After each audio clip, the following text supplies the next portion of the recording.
What's up, everyone? This is Resilience in Action with Erin Brown, the number one podcast for anyone looking to have a greater human experience. Everyone, this is Resilience in Action with Erin Brown, and I am here with Myra Vorrice. Listen, I'm not even going to butcher your bio. First and foremost, thank you for even agreeing to being on the show and sharing a little bit about yourself. I really, really appreciate it. But yeah, so go ahead and tell us a little bit about yourself. Absolutely, absolutely. I'm so excited to be on the show, and thank you so much for all that you do, Erin. So I'll get right into it. My name is Myra Vorrice. I'm a principal of Horizon Property Group. We are full service commercial real estate here in Atlanta, but we also service the whole entire world. And really, the purpose of me creating this commercial firm was really to give all people access, especially people of color. So I'm excited, looking to build a team and hopefully take over the world. I know that's right. So before we even get to like the meat and potatoes, I have to ask you. Um, I've seen recently, it's been all over social media. Bank of America is doing this loan thing in specific areas in the country. What's your take on that? Yeah, I think that's actually really, really dope because I know they're going to actually start in, I believe, Dallas, if I'm not mistaken. Mm-hmm. And then they're going to go into, other cities and, of course, eventually other states. So for me, I think that really gives, especially the African American and Latino X community a fair opportunity to get homes. You know what I mean? A lot of times there's a huge disparity, a huge gap for Black and Latinos to be able to have access to a home. And I mean, you think about it, as we all know, rent is going up and up and up. I mean, to stay in an apartment complex, I mean, depending on where you stay, that could be anywhere from 1400. If you're in California, that could be 3300 and up. And so you look at that, and most people, as they're growing and wanting to expand their families, they do want to get a larger space. And so I think this will be hopefully an opportunity to give everyone a fair chance of home ownership. And not everybody wants to live in a house, but I think for those that do, give them an opportunity with 0% interest. And hey, I think this is going to be amazing. I definitely think a lot of people should take advantage of it if Yeah. they don't already have a home. Yeah, I love it. I love it. And I love to, get your input and your expertise on the situation because that's your area right there. Um, how long now do you specifically do commercial real estate or do you bounce between commercial and private? Yeah, so for me, I'm full service. I only specialize in commercial, and commercial can be anything from land, office, retail, industrial, multifamily. And so any client that specifically asks if they want to help with residential, I usually refer them off to another, residential firm.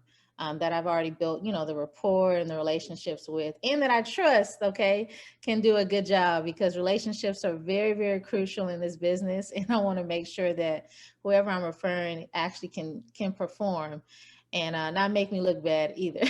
I know that is right.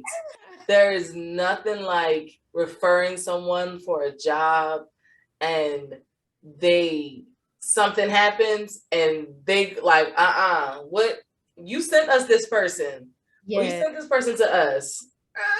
So yeah, absolutely, I love that. Okay, how did you get started in the commercial aspect? So, my story, I always tell people, is very unconventional because I really didn't even want to really get into commercial real estate. So, my background actually is in education. So, I was actually teaching like at risk, like inner city schools. I remember on one of my first days of school, one of the students actually wanted to fight me. So, I was in some of those areas, okay? Okay, you was in the thick of it. Okay. I was in the thick of it in Houston, Texas at the time. And so I taught math, science, student leadership, anatomy and physiology, as well as coach basketball and track. And so that was a passion for me. I was really going with the end goal to become a principal, open up my own school. But then I ended up going into higher education, working at the university, and also giving access to other students of color who were trying to get into some of the top tier universities. And so out of nowhere, like I just kind of felt it like in my heart, you know what I mean, Erin? And and I felt like God was telling me like it's time for you to go into commercial real estate. And like for me, it was like mind blowing because I'm like, what? Commercial real estate? Like I don't know anybody in commercial real estate. You know what I mean? I don't know about you, but I like having a salary. I like knowing Yes. when my money is coming. You know what I mean? And so to really get into it, it really just kind of came out of nowhere, you know? And so I remember just having like repetitive dreams about getting into commercial real estate. And so I think it was like the third dream where I was just like, okay, God, I see that you placed this on my heart. Let me talk to my husband about it. Let's see how we can make this, you know, come to fruition. And literally, I was staying in River Oaks in Houston at the time, and literally across the street was a real estate school called Champions. I could literally walk to it if I wanted to. So I had no excuse. I decided to go up there. I talked to the counselor. I signed up for a 2 week, like what is it called, a fast track course, and the rest was history, girl. Like I just took off, I and know that's right. that's how it started. Yeah. That's so wow. Like, first and foremost, let me just acknowledge your work that you've done in the education field. That is commendable, Thank to say the very, very least. It's not an easy job. And I think teachers and those who work in the education system, they don't get enough credit. Yeah. So I just want to take a moment to say thank you for all you've done. I know you've impacted the lives of countless children. And Thank I you. think it's so important for us to be able to pour into our youth because they're our future, They you are. know. So shout out to that. And also shout out to you for listening to that intuition. Yeah. Thank Like you. it's so easy to get the message, but it's really, really hard to make that change and apply it. Yeah. So, like, okay, so you did your 2 week course, Yes. and then, okay, where do we go from there? What's next? Okay, so I took my 2 week course. Then I had to now take the state real estate course. And really, real estate, to be honest, is very straightforward. You just really need to be 18 years. You need to have a high school diploma or GED. You need to pass your criminal background, and then of course pass your state. And every state has their own requirements. I believe in Texas, it's I believe 180 hours that I needed to take at the time. And so I went ahead and took the test. I remember like kind of like being nervous and shaking. And literally they gave me my score that day. Like once I took the test, it was like right on the screen. So you know if you passed and you know if you didn't pass. So I was like jumping for joy, like, yes, like I passed it on the first try. And so I'm applying for commercial firms, just trying to put my resume out there, going on different interviews, and just really hoping that someone takes a chance with me because, like I said, my background is so different than most people in commercial. And commercial real estate is really built on who you know. So that's another reason why a lot of people of color unfortunately don't really have the access to get into commercial because a lot of nepotism is at play. Also, commercial real estate for the most part is a commission based industry, so a lot of people can't, you know, withstand not having a certain amount of income for a extensive amount of time. And so that's also another reason why that there's like hurdles to getting into commercial. And so I just really went on a whim. You know, I went on the interviews and I just was true to who I am. I'm always going to be my genuine self. And they asked me a lot of tough questions. And one of the companies gave me an opportunity.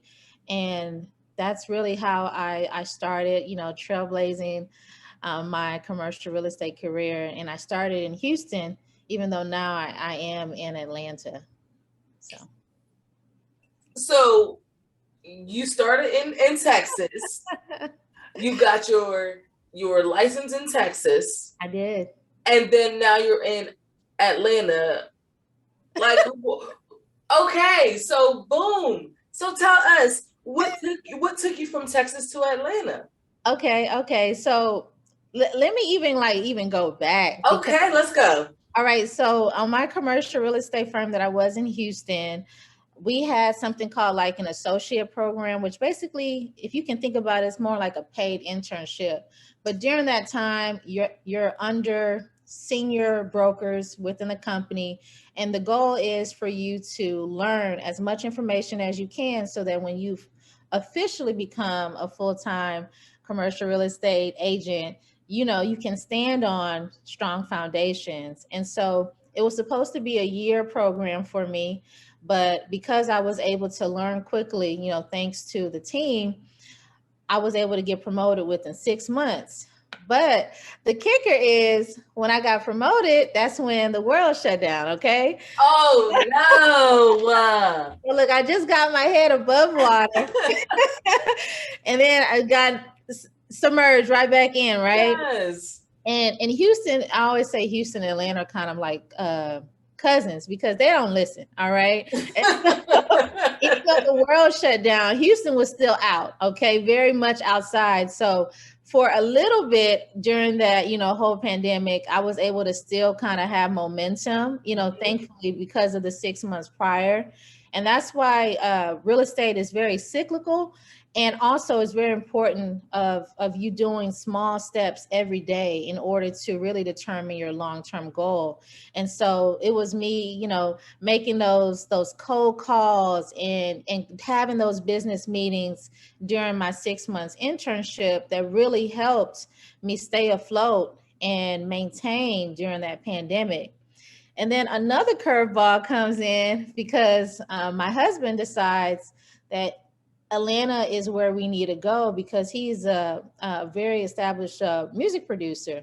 And Atlanta just made more sense because it's more central to all of his clients. Mm-hmm. Now, as you already know, commercial real estate is like my baby. It's my business. And so for me to have to uproot and leave my clients, to have to rebuild, remake, all those connections, it was very, very like nerve-wracking. This was something that me and my husband like literally had to talk about every single day, because it was a huge deal for me. And also it was a tremendous leap of faith, because now I'm leaving my clients, I'm leaving my grandparents, I'm leaving my family, all the people dear to me, and going to a whole new city where we literally know no one but each other. Mm-hmm. And so now I jumpstart. I'm in Atlanta, which I love, by the way. Atlanta is like home away from home. And I think I may have officially gotten my Georgia peach by now. But Atlanta is like I said, they're like cousins to Houston. So I now got into a firm, and I had to, once again, go through the whole process of rebuilding clientele and really getting people to trust me, because real estate is such a relationship-based industry that, how can they hire Myra if they don't know, what I'm capable of? You know what I mean? And so that was a process in and of itself. Yeah. But fast forward to that, I went ahead and took another leap of faith. Okay. Once again, my life has been like a roller coaster in this industry, which is incredibly unique, but also I'm grateful that I've experienced everything.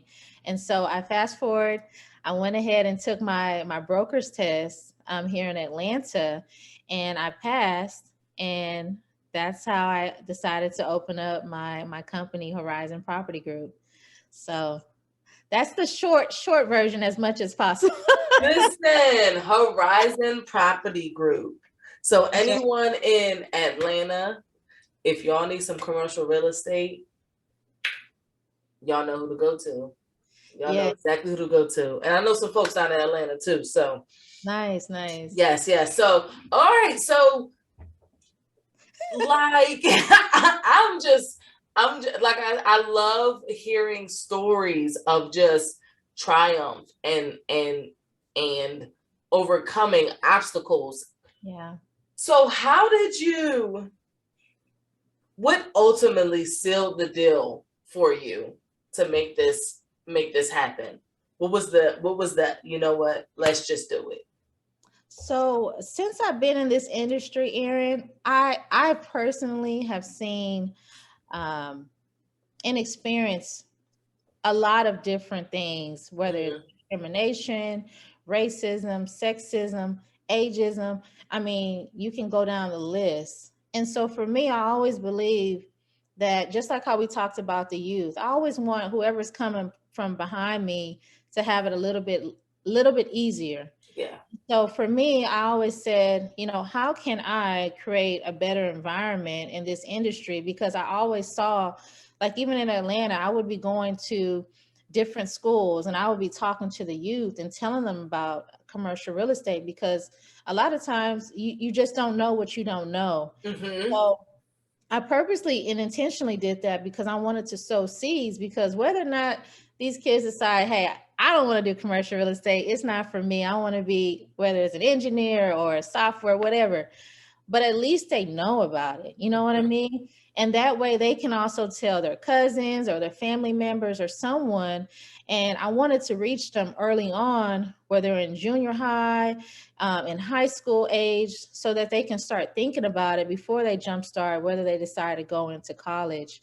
And so for me, I think it was just something that was on my heart. Once again, there's that intuition and that calling from God, where I felt like, I want to have a firm where it's accessible and everyone has an opportunity to get in this industry, but also stay in this industry, be successful, also feel safe, but also feel empowered. And Mm. so when I go back to my teaching career, a lot of my students, they were battling so many different things, whether it was poverty, whether it was just trauma. And so when I used to coach, like in basketball, I used to coach an all boys team and also track and cross country. And when I used to see them just kind of just thrive as kids, as competitors, and knowing that they were, feeling like the self-esteem and getting encouraged, like I loved doing that. And so for Yeah. me, being in a position, I don't want it to be like, oh, now I'm an owner, I'm a boss babe. I don't care about that, girl. What I care that is I'm in a position where I can give people a fair opportunity, and that to me is way more important. Like I said earlier, it's really just sowing those seeds. And so that's really my why. It's not about me. It's about us. It's about the community. So that's my heart. It's not about me, it's about us. I Yeah. had to say that again. So wow. That is the definition of a bigger picture, you know. Um that's that's deep. Wow. That's deep. And getting to know you over this conversation, I can see your passion is speaking through your words. You're very you're very particular about the language that you use and the message that you're getting across. And if it hasn't hit yet, it hit just now. Listen, it hit just now. It's not about me, it's about us. I love that. I love that. Making room and making the space for other people to just have the options. Maybe they choose not to, but just knowing that that option is there, I love it. Wow. I Thank you. love that. Yes, absolutely. Absolutely. Okay. Now, okay, you touched on like some racism and some other isms that you've experienced on this journey. How did you overcome? Just choose. You can choose one if you feel comfortable, and just tell us a little bit about what it was and how you overcame that obstacle. Hey, hey, hey. If you're enjoying this content, do not forget to rate and review. Wherever you're listening to this podcast, Be sure to rate and review. It helps us reach more people in more ways. Now, let's get back to some resilience. You know, we could be here throughout the weekend, you know. If I really share like everything, but I'll take a little bit of pieces, you know what I mean? And before I even go into it, I really want to also highlight that those encounters that I experienced with, you know, X amount of people, I always knew at the root of it, it really had nothing to do with me, but more so whatever that person was going through, whatever that person experienced that they wanted to project towards me. So whenever I go into a room, I always feel protected. I always feel covered. You know, whether I am the darkest person in the room, I stand tall. And so though I have had certain situations that I have had to encounter, I've definitely overcome them because I always knew who I was. And so I just wanted to state that first. But one of them was actually really funny, and I have a great sense of humor. And when I say that, like, I love to laugh. Like, I come from a family of comedians. I have 5 siblings, and I actually have a cousin who is a real life comedian as well. So just to kind of give you a quick background about me, like, I love to laugh even in, like, you know, sad situations. That's how I am. I just always feel like the glass is half full, you know what I mean? Absolutely. So I remember a time where we do something in real estate called cold call, which is basically, you know, you're picking up the phone, you don't know X, Y, and Z, but you're calling them with the intention to procure their business. And so that's why it's called cold calling, because they don't know you, but you don't know them either. And so I did that a lot early on, and I still do this every day. Even now. And so I remember picking up the phone, and I had cold called a guy, and I was telling him a lot about the company, you know, the services that we had to offer. And he so happened to have a beautiful retail shopping center that needed to be leased. And so he was excited, you know. He said, well, yeah, when can we set up a meeting so that I can meet up with you? I'll bring my business partner. And I said, okay. So I gave him a day, and he said he'll be there. So I had, you know, me, the teacher in me, I had PowerPoints ready to go. I had the spreadsheets, the graphs. I mean, everything was color coordinated. I was ready for this meeting. And so they walk into our office at the time. And of course, you know, I greet them. I say, hello, you know, how are you doing? Would you like any coffee? And the guy, one of the guys, doesn't make any eye contact with me. He's very dismissive, and he's like, no, I don't want it. You know, I'm waiting for Myra. And so I said, okay. So I walked him into our conference room at the time, sat them down. And even though they said they didn't want any coffee, I still brought them like those little mini bottles of water just in case they decided to get a little thirsty. And so when I got into the room, I sat at the head of the table, and then I closed the door. And I said, well, my name is Myra, you know, let's begin the meeting. And his whole face dropped because he thought I was a secretary, or he was surprised to see me as the Myra that was on the phone. You know, I can't change. You know, I am an African American woman, okay, and I'm very proud to be. So I can't change that. And so either way, to shorten the story, he decided not to go with me to lease his retail shopping center. He didn't give me an explanation, and he was very short. And so I know that that excitement, that enthusiasm that we had built and connected over the phone quickly disseminated once him, his business partner, and I met in person. And so, you know, like I said, I always make light of the situation. I still did a great presentation, and I just knew that just wasn't the client for me. And and kept moving forward. There's even been situations where I have went on an interview, and the person once again was really excited to meet me. And once they saw me in person, they said, "Oh, we're no longer hiring anymore." And I was just thinking, like, well, I just saw the application on Indeed and LinkedIn, and you just confirmed the morning of, but now all of a sudden okay. Now it's filled. And you know what I mean? And so for me, that's a dime a dozen, and I think the most the unfortunate part is my situations are not unique. I can call other women in this industry, whether they're in Atlanta or other cities or across the world, who've also had similar situations, whether it's not specifically what I went through, but the underlying intention was the same. And I think that's why it's so important that I knew I needed to start this company, because not just even as a woman, but also a person of color, I get it on both sides, because this industry is predominantly white male.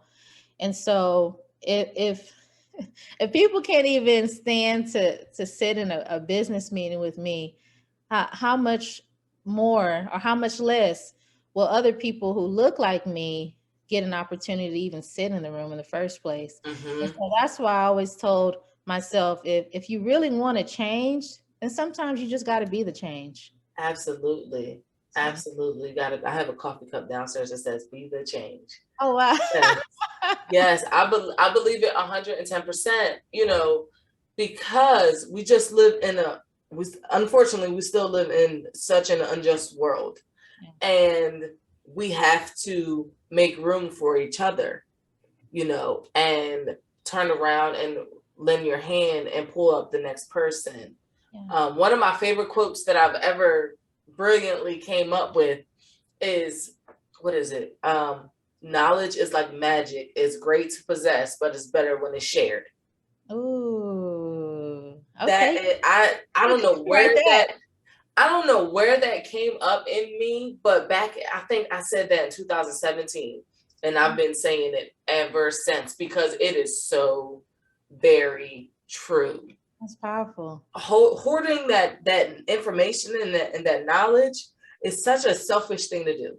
Absolutely. And the most unselfish thing you can do is share that knowledge and make space for other people to learn, so they can grow and they can turn around and share that knowledge as well. Yes, absolutely. Yeah. Yeah, knowledge is definitely power. Definitely. Definitely. So you like to laugh.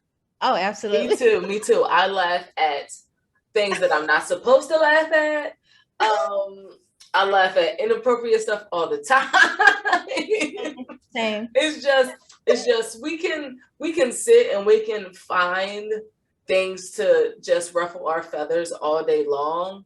Absolutely. But I'd rather just laugh. Like, and sometimes you gotta laugh to keep from crying as well. Yeah. Oh, yeah. So what are the pros and cons of being in commercial real estate? Ooh, okay. So I would say the cons, I'll start with the cons. The cons of commercial real estate is, depending on what your specialty is, or, some people can be generalists, there may be a period of time where you aren't making a consistent money. And so the con is that you're not receiving that income as steadily as you were with a 9 to 5 or a salary position. But I would say the pro to that is it teaches you to be very smart with your money, to steward your money in a way that you prepare for, those unexpected situations. Yeah. Like, literally, I would say maybe 3 or 4 months from us moving to Atlanta, I got into a major car accident. My whole car got totaled. So I wasn't prepared, of course, to have my car totaled and, be injured or whatever the situation. But I had saved up money. So just in case, I had my car covered. So, certain things can happen that are beyond your control. And I think commercial real estate definitely has strengthened that for me, where I'm like, look, whatever situation can happen, the pandemic, you know what I mean? COVID, monkeypox, whatever situation, whatever, I'm serious, whatever situation that gets thrown at you, you really do just have to have a shield and be ready for it, because you just never know. And so I would say that's definitely a con. What else can I say that's a con of commercial real estate? See, I really love commercial real estate, so it's hard for me to really think of much. So what's some pros? Like what is opposed to residential? I mean, if that's easier, what is a pro from commercial to versus residential? So a lot of people always ask, because you're licensed, you can do both commercial and residential. They always say, well, why don't you just do both? And so for me, I personally just love to just stay in my lane, because I love to do what I know that I'm really good at. Yeah. Because I always believe that I'm always representing someone, whether it's a buyer, whether it's a seller, a tenant, I mean, you name it. And so I always say, if I were them, would I want to hire myself? And so in order to do that, I always know, like, I have to be the very, very best at what it is that I do and the information that I know. So that's another reason why I never really kind of swerved into the residential lane. But a lot of people who have said, whether they move from residential to commercial, some of the reasons or the motivations is because some people feel that they can make more money in commercial real estate. Gotcha. Okay. Because they're dealing with they're dealing with the higher portfolio. Whether most people could sell a $200,000, $500,000 home on most investment sales with commercial, typically, I would say my average client is from 1 to 10 million. And then I have some institutional clients from 20 million and up. So you won't really find a lot of homes in that price point. So I think sometimes that can be a reason why people go into commercial. As you and I both know, if you're good at something, you're gonna make money. Absolutely. So I see some residential agents, because a lot of people that I follow too are also in residential, and they are doing amazing. Yeah. So I just always believe that whatever God has equipped you with, whatever your talents, your unique gifts, you have everything that you need to possess to make you great. And so that's kind of what I feel about it. But I guess some more pros about commercial is I love that I'm helping someone. You know what I mean? Like, that excites me. Like, I remember with this one young lady, she's a nurse, I believe a nurse practitioner, and she's getting ready to open up her clinic. And I was just so excited for her, because she's young, a woman, and she's getting ready to pretty much impact her whole family by starting this business and helping train people how to become CNAs and health professionals. And so for me, just kind of listening to her story and where she sees herself in the long term, like, that really touched me. And then I also, I have clients who are maybe in the retirement age that are getting ready to, possibly sell their assets, and they want me to help them sell it to the best buyer, because they want to use that money and put it in place for whether it's their grandchildren or their children. And so for me, it's just like, real estate is such a unique tool that can really impact so many people and make people financially independent. So I love being on that journey with my clients, where I get to see their dreams come true, and I get to help them make money and also, save them time by doing a lot of the legwork for them. So that's kind of one of my favorite parts, just being on that journey with them, and and seeing them win. I think that's just so special and so touching. So that brings me lots of joy, for sure. I can see it. It's like exuding, like you're like glowing. I literally see it. I really love, I like watching people talk about their passions. Wow, yeah. Because you can literally you can see so much of that person and into their who they are on the inside just Wow. by the way they speak about the things that they're passionate about. Are you an entrepreneur or a small business looking to take your brand to the next level? Then Visual Media is the service for you. Visual Media is a video production company who specializes in creating high quality visual content for social media, websites, and online courses. Head over to Visual Media on Instagram and drop Resilient in their DM to get started. That's VZUALMEDIA underscore to get started. Yeah. And the way you've been speaking about commercial real estate, and honestly, even when you were talking about being a teacher and impacting the youth, like, girl, you have something. Wow. Thank you. You, of course, you absolutely have something, and I'm so glad that I was able to find you so you could share your something with us. No, thank you for doing what you do and having a Listen, platform. listen, And no, I'm just the space. That's all I am. I'm just the space to collect stories of resilience, and I love to talk and just hear the joy. You yeah. know, it's a beautiful thing to witness. Wow. How can we support you, and how can we reach you on social media? Absolutely. So the best way is you can go to my website, which is www.horizon-prop.com. Also, my phone is 404-590-5462. I'm also on Instagram. I'm also on LinkedIn. And also Facebook. So I try to make myself as accessible for all, ages and generations who may be social savvy, but who are not so social savvy. Me, So that's really the best way to reach me.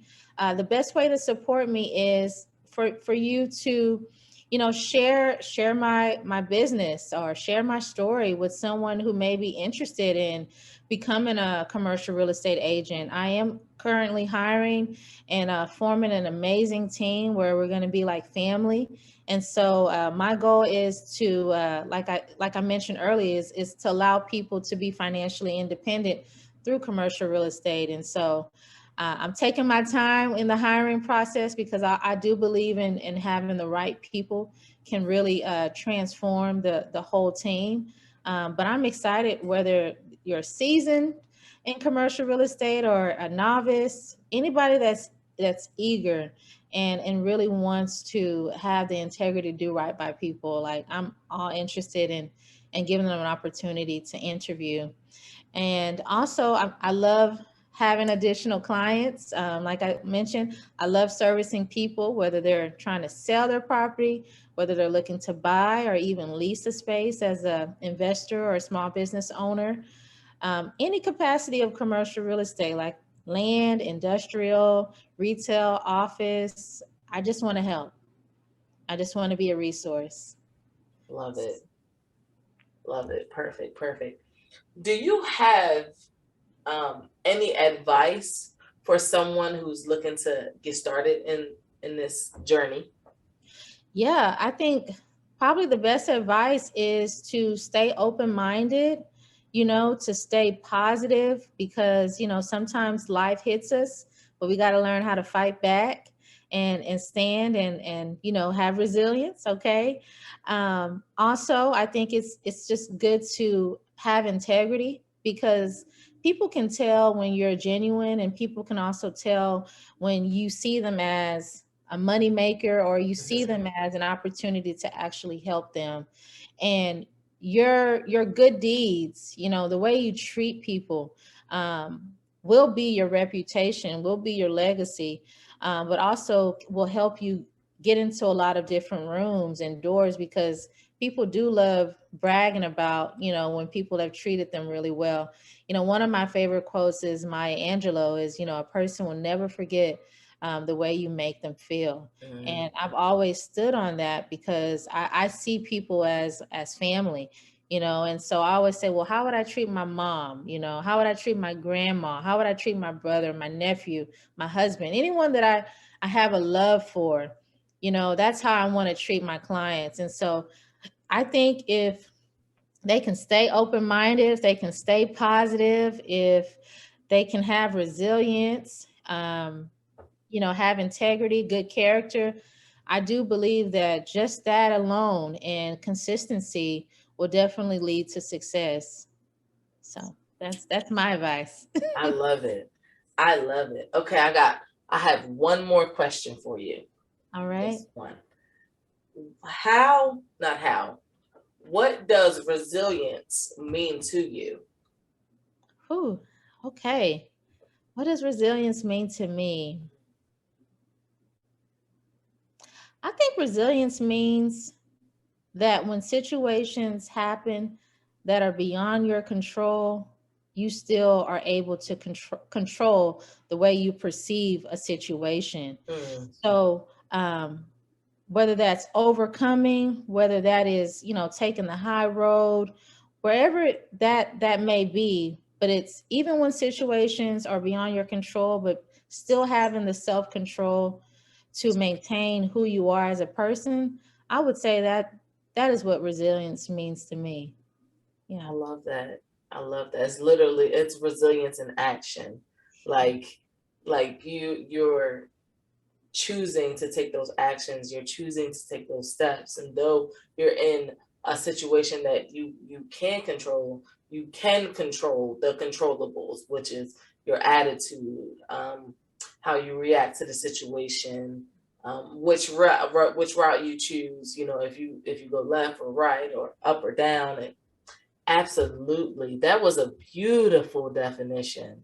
Oh wow, thank you. Yes, that was a beautiful perspective on what resilience means to you personally, Myra, and I appreciate that so very much.